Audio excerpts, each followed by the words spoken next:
used for troubling ends. And as far, I have an article that I haven't finished yet because I've had a lot of other stuff going on about, the overlaps between the Epstein and Diddy networks.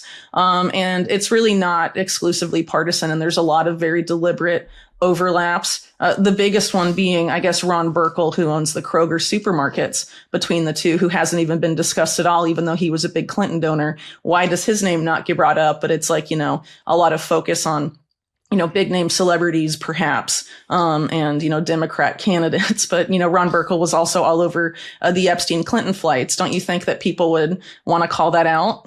It's kind of weird that his name's been left out of it. And there's other names as well that have been, left out of it too. I would argue, unfortunately, but again, I think it's part of this effort to sort of sensationalize, the very real scandals around Epstein and Diddy and, scandals like that, and try and sort of make it more of a spectacle and have people be like, oh, look at these evil, naughty celebrities, and not really look at how our government has consistently enabled this type of behavior. Why is the FBI or the government only going after these people when they did, when most of their crimes were committed many, many years ago? And, when Epstein popped one of Bear Stearns' one of their most over-leveraged funds, which essentially created the conditions that led to Bear Stearns collapsing. People were like, well, he lost a lot of money, but as the Martins reported on Wall Street on Parade, he also got essentially a secret, multi-million dollar bailout from the Fed, so he didn't really lose any money. Mm-hmm. You don't hear this stuff discussed about Epstein. You don't hear mentions about Diddy teaming up with, even though conservatives are the only party, of course, that remembers Chinagate. They remember it as a campaign finance scandal, not a military, a military scandal fundamentally, right?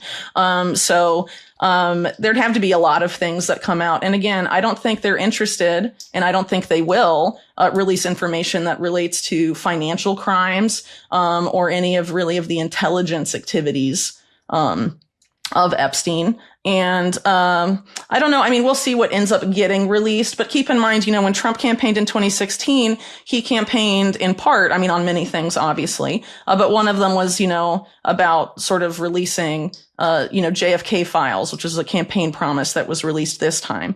And when it came around to it in his first term, he declined to release a significant amount of documents. Some came out, but many notable ones that people had been waiting for were not released at the last minute. And I can't remember exactly what Trump's information on the Epstein-Clinton relationship, which is absolutely terrible. Epstein, of course, also had his own relationship to Trump that should honestly be more controversial than it probably is. While it's true they parted ways in, the mid-2000s or so, which was mainly over a competition over a Palm Beach real estate property that neither of them ended up getting, and was questionable in numerous ways. Yes, they did part ways, but that doesn't mean that they didn't do things of a questionable nature together before, that there weren't red flags about their relationship prior to that point in time. And, obviously Trump has a very checkered past, and a lot of his supporters, forgive that and say it's a new, that he's a new man and all of this stuff. And I don't really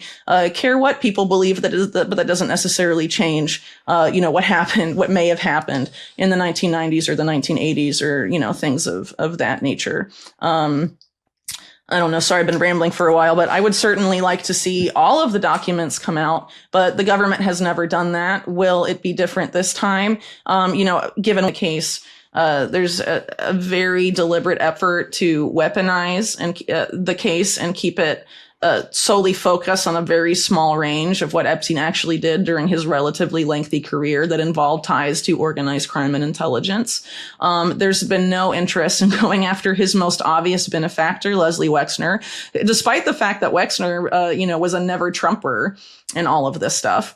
No interest in going after him at all, or any of the people who arguably were the most involved. No interest in getting the immunity removed for Epstein's secretaries like Leslie Groff or someone like Sarah Kellen. Again, I think the interest is, weaponizing it potentially for partisan stuff, or just not releasing anything at all. Value. So at that point, they do want a deflationary system because they have hoarded all of the wealth, and they don't want their wealth to inflate away now that they hold almost all of the cards. right? And so, what concerns me there then is like, the stable coin play, as we said it for, a long time, stable coins have the potential to be just as programmable and surveillable as a CBDC could be. And the Fed and the national security community, meaning, the CIA, among other agencies, have been very open that stable coins will ensure dollar hegemony. And you have, stable coins like Tether, for example, saying that we're a partner of US dollar hegemony. And, Trump with the, his family's, stable coin project having recently come out. It's about having globalizing I don't think that's the dollar. Gonna get much adoption.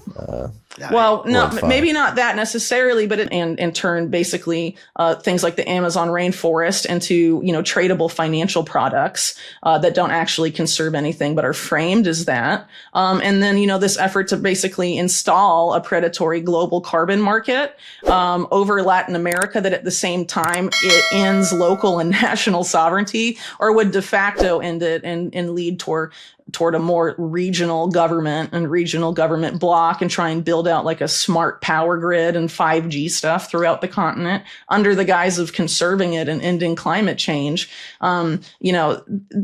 Ultimately, as I've argued in that, and Mark and I have argued in some of our other pieces, the goal is really just to use that stuff to shovel debt someplace. And even, RFK Jr.'s former VP pick, Nicole Shanahan, she's led projects, research projects about how to facilitate quantitative easing by quantitatively easing into, carbon sequestration projects and tokenized carbon credits and who was one of the most successful 2008 criminals and made more money than anyone else, but really should have been prosecuted for the way he did that, because the bank he worked with, Goldman Sachs, actually ended up sort of getting prosecuted for it. No one was really prosecuted in '08, but there were civil cases, very few. And this, it was like called Abacus, and there was another one that Paulson and Goldman Sachs worked on together. And that was one of the few that was so egregious it actually resulted in a civil lawsuit, even though, yes, no bankers went to jail, no banks were really punished. There were some fines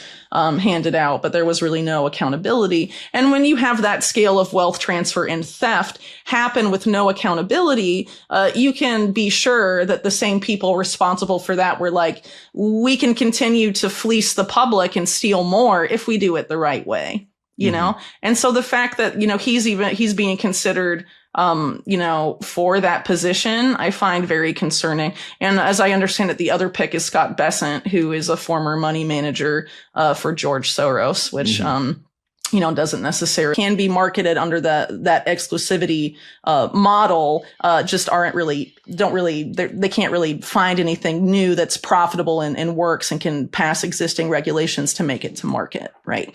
So what most big pharma companies have done, and it really grew substantially during the COVID era, was that they teamed up with technology firms or smaller biotech firms.